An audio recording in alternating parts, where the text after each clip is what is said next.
Hello, my name is Carlos Alvarez, years old, born, Ciudad Barranquilla.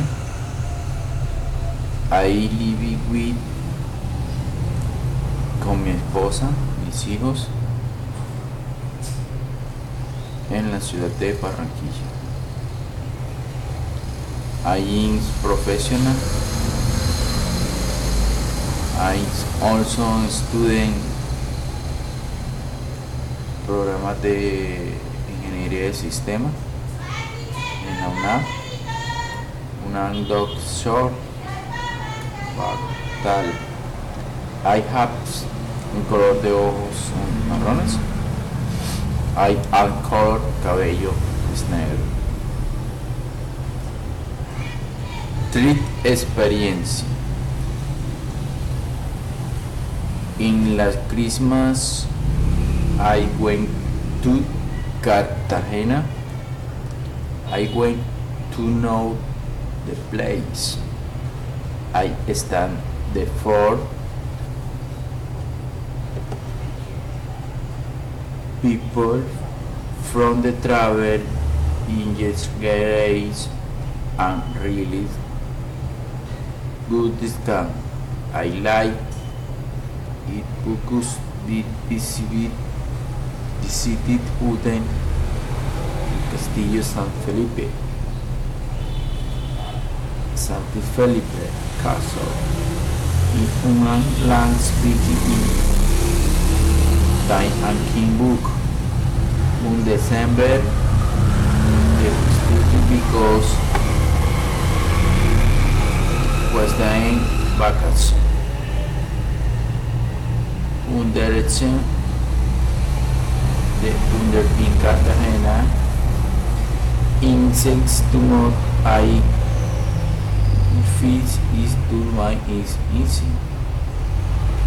Recomendaciones. One is important that you wear sunglasses. Two, it's necessary that you assuming it's thing. It's good idea that to go to that city.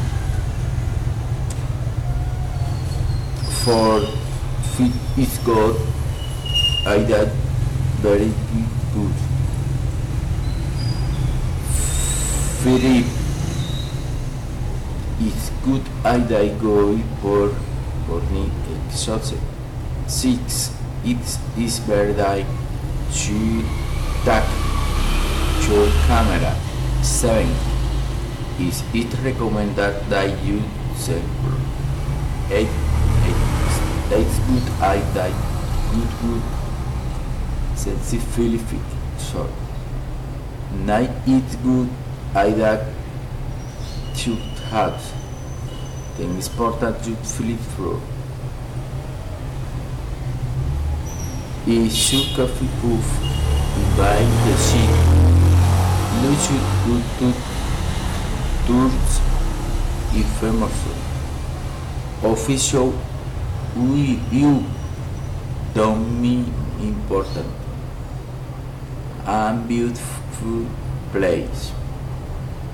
Lucid next summer. Clone Lecus y prefer for enjoy la beach.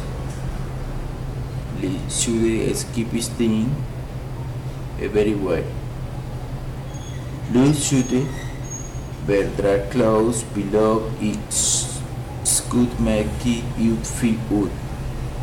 You shouldn't good units gas because that lot of Shendicar every you and you.